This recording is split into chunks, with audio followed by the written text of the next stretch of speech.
I'm an actor by profession. I consider myself a humanitarian by nature, as I think all of us are. I've worked with UNICEF now for 12 years as National Ambassador for India for about 11, and a year as a Global Ambassador.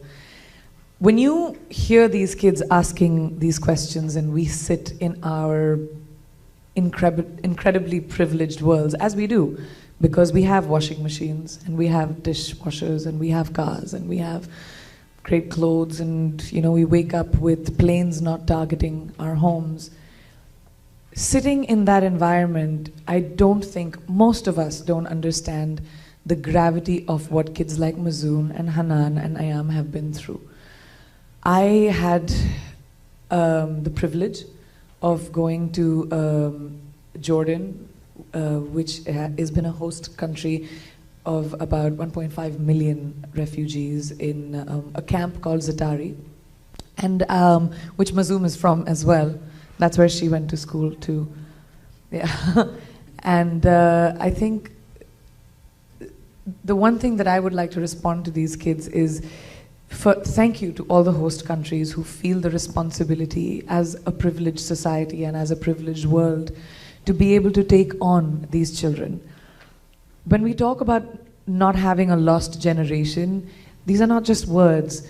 This is literally a generation of children who did not have a choice in this matter. War was not their choice. Being displaced was not their choice. None of it was their choice. But the fact that we can give them a choice is on us as the privileged society of the world. The fact that we can sit in our homes and just funds, compassion, time, belief, faith, and letting those kids feel that you can at some point become a dentist, or you can at some point become a singer.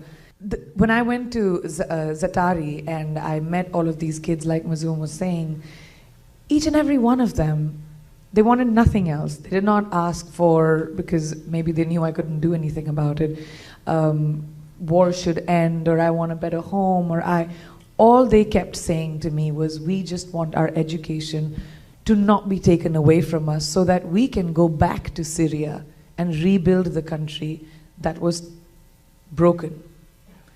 And that is such a big statement coming from teenagers who are not supposed to think like that.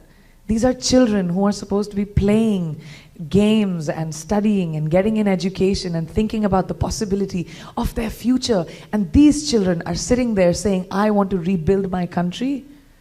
That is incredible and so provocative to me as an ambassador to go and tell all of you who are messengers for these children, and so many of you who have done so much, so many host countries, so many governments, so many representatives that we have sitting here who have done so much, but it is still not enough. And yes, the numbers are overwhelming, but we are so many more people in the world that can actually just lend a helping hand to these kids who have so much hope and so much faith. It takes, and maybe I'm an extra emotional, sensitive person because I'm an actor, but I don't know how Mazoom sits here with a smile on her face after she lived there.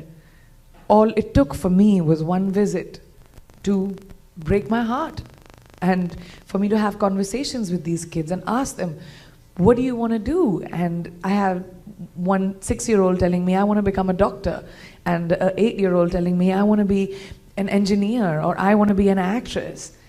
And I know the reality. I know that I don't know if these children will have access to higher education. Will they be able to go to colleges? Will they be able to find their feet again?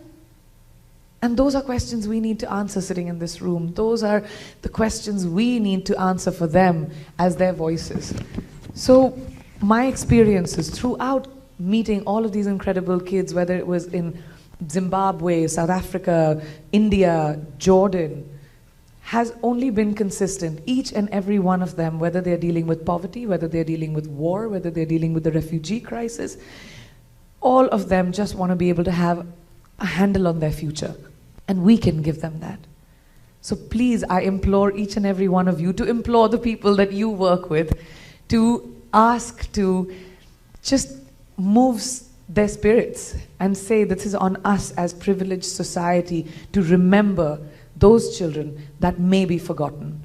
Who, and I'm going to say this with the fear of the fact that I don't know if I can, but these are children that can actually get into the hands of people whose hands they shouldn't be in, of extremist thoughts, of ideas.